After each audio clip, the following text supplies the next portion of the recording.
ألم تر أن الله أنزل من السماء ماء فأخرجنا به ثمرات مختلفا ألوانها ومن الجبال جدد بيض وحمر مختلف ألوانها وغرابيب سود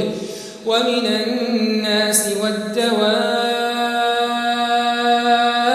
والأنعام مختلف ألوانه كذلك إنما يخشى الله من عباده العلماء إن الله عزيز غفور إن الذين يتلون كتاب الله وأقاموا الصلاة وأنفقوا مما رزقناهم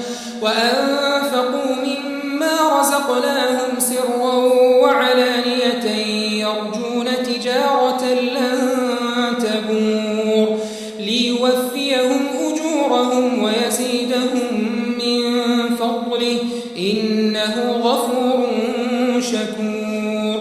والذي أوحينا إليك من الكتاب هو الحق مصدقا لما بين يديه إن الله بعباده لخبير بصير ثم أورثنا الكتاب الذين اصطفينا من عبادنا فمنهم ظالم لنفسه ومنهم مقتصد ومنهم سابق بالخيرات بإذن الله ذلك هو الفضل الكبير جنات عدن يدخلونها يحلون فيها من أساور من ذهب ولؤلؤا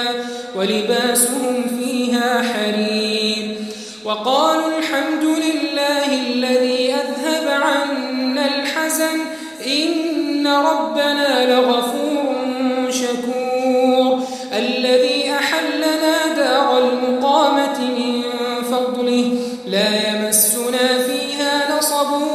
ولا يمسنا فيها لغوب والذين كفروا لهم نار جهنم لا يقضى عليهم فيموتوا ولا يخفف عنهم من عذابها كذلك نجزي كل كفور وهم يصطرخون فيها ربنا أخرجنا نعمل صالحا غير الذي كنا نعمل أولم نعمركم ما يتذكر فيه من تذكر وجاءكم النذير فذوقوا فما للظالمين من نصير